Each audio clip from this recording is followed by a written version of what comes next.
Rate cut, a bloodbath.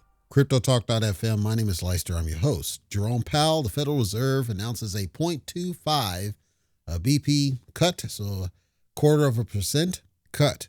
The whole industry, everything from Dow to on down to crypto, have taken craps on the news. People are wondering, why did that happen? There's a couple of reasons. I'm not going to go into the technicals in this. It's an out of cycle. The suffice is the drop that you're seeing is because the feds did this and people did not want further cuts to happen. Powell said he essentially was trying to strike a balance between getting everything back on track and not killing the business, and they felt that this is the right move.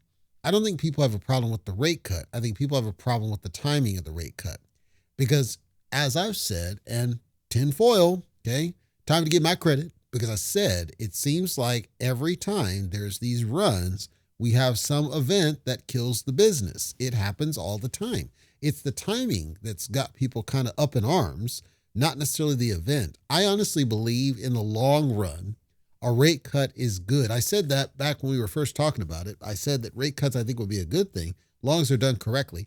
Remember, there was a point where we had rates down in like the 2 and even 1%.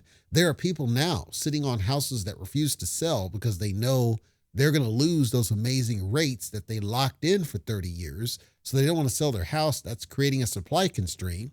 Obviously, there shouldn't be a supply constraint, but there is. And then people can't afford the new rates. They're not egregious, but they're significantly higher than what they used to be.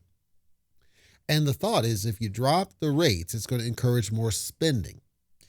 If you increase the rates, it should help rein in inflation, but that's counterintuitive because that makes a lot of assumptions that could not be sustained. So with Bitcoin then, Bitcoin crapped all the way back down to 100,000 as I record this, and it's trending strongly down. Some people said a support level of 88,000.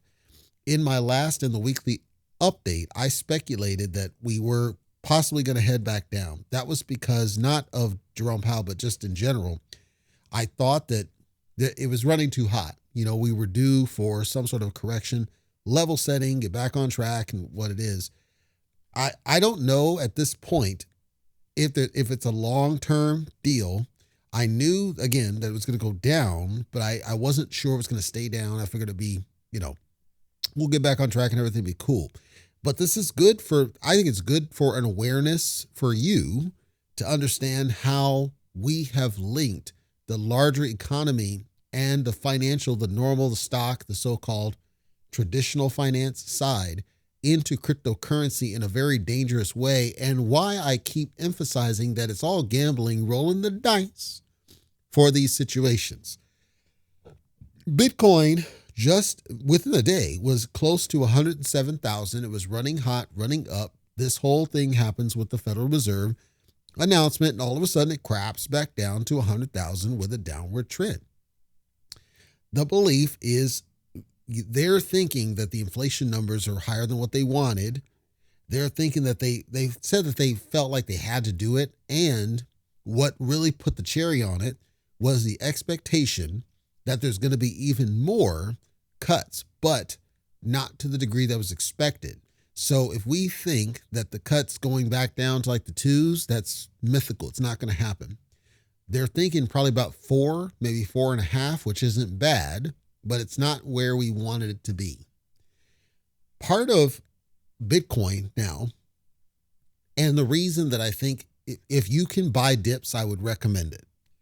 Part of the thing with Bitcoin is if you think about the fact that it's at the whims of the stock and the whims of the larger financial, which means it's going to go up and down.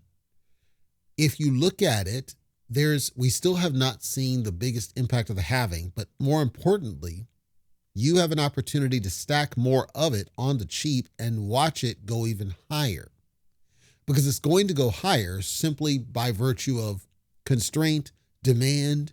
All of these are going to play in, and it kind of washes out these events. The events are going to continue to happen. If you buy into the ETF side, you're going to see some price up and down, and you're insulated largely from tax liability. What I'm saying is that this type of a thing, the best thing you can do is invest.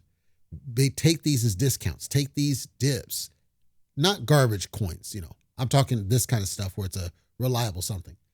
Take these dips as an opportunity to invest and get stronger asset levels, because it's going to only benefit you in the long run. That's my stance on it. I maintain this and I won't change the way I feel about this. I think it's a great thing. I know it sucks because you're like, geez, man, why can't we just get a break? We are. That's the thing. It's a discount opportunity for somebody to get in at a really good price since it's been running hot for so damn long. So that's what's happened. That's what's going on. I'll check back in for further news as I get it.